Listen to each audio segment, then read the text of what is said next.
Oke, jadi bagaimana sebetulnya kondisi ketahanan pangan kita tentunya di tengah adanya El Nino ya. Kita akan tanyakan langsung melalui sambungan telepon. Sudah bergabung Kepala Badan Pangan Nasional Arief Prasetyo Adi. Selamat siang, Pak Arief. Selamat siang, Mbak Patricia. Pak Arief, terima kasih sudah bergabung. Jadi bagaimana Pak sebetulnya kondisi ketahanan pangan saat ini di tengah ancaman dampak El Nino pada produksi pangan kita? Terakhir Pak Arief mengatakan bahwa ini masih aman. Masihkah seperti itu Pak? Ya, alhamdulillah kita pemerintah melalui Bulog sudah mensecure sekitar 1,6 juta ton beras.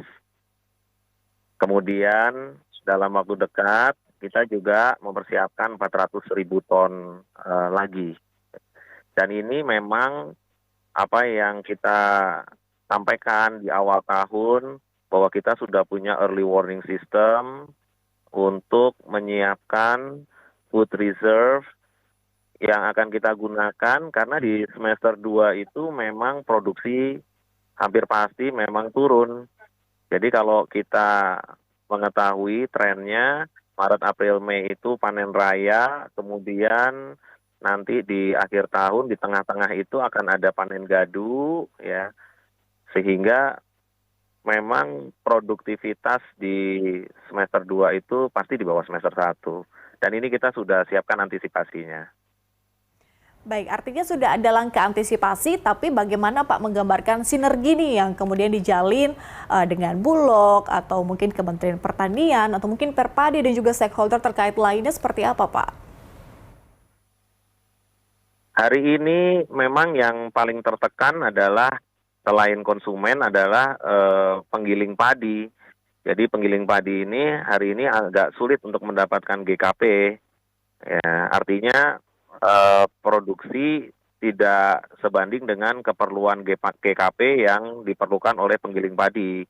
Nah, oleh karena itu Badan Pangan ya sudah menyiapkan stok beras. Kita di 3 bulan di semester pertama lalu kita kan sudah lakukan untuk bantuan pangan. Ya, Pak Presiden memerintahkan bantuan pangan 10 kilo kali 21,353 juta KPM ya, A 10 kilo 3 bulan. Nah, ini memang rencananya di Oktober, November, Desember. Tetapi kalau ngelihat tren hari ini memang harus dipercepat, kami akan menyampaikan kepada Menko Perekonomian dan Pak Presiden supaya ini bisa kita jalankan lebih awal. Ya, bantuan pangan ini pastinya akan diperlukan oleh masyarakat banyak.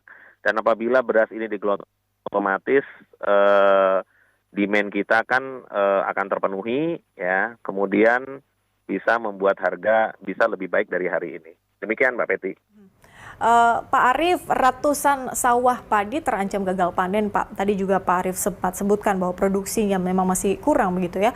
Tapi di saat seperti ini opsi untuk pangan alternatif kira-kira seperti apa nih Pak? Kita kan punya singkong misalnya, ubi, jagung, dan juga masih banyak lagi yang bisa disubstitusi. Apakah mungkin perlu kita dorong kemudian dan juga sosialisasikan untuk opsi pangan alternatif ini ke masyarakat Pak? Misalnya mungkin ya, tiap minggu dicanangkan sehari tanpa nasi misalnya, atau mungkin ada program-program serupa lainnya? Jadi Badan Pangan Nasional tentunya campaign juga ya ke seluruh kabupaten kota gitu ya, bertahap bahwa karbohidrat itu sumbernya tidak hanya dari nasi. Jadi untuk daerah-daerah tertentu ya kita gunakan kearifan pangan lokal, Mbak Peti.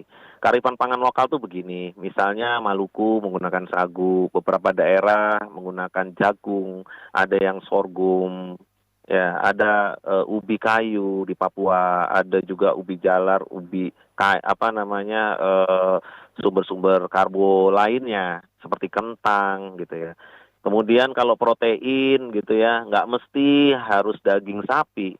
Jadi ada ikan, ada udang, ya, kemudian ada kedelai, tahu tempe, itu sumber protein. Jadi swasembada itu sebenarnya bisa swasembada karbo, bisa swasembada protein. Sehingga masing-masing harusnya dikembalikan ke kearifan pangan lokal.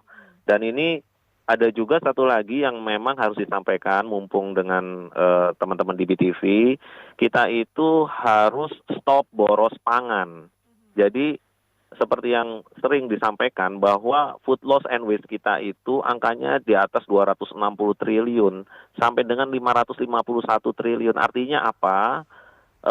Kalau kita bisa hemat stok boros pangan mulai dari pasca panen ya sampai dengan di meja makan ya, itu akan sangat membantu kita semua.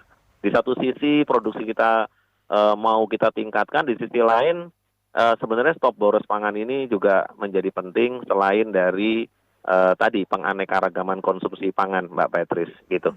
Baik, kita harapkan tentunya sosialisasi itu juga masyarakat bisa dapat informasi soal substitusi itu ya Pak ya.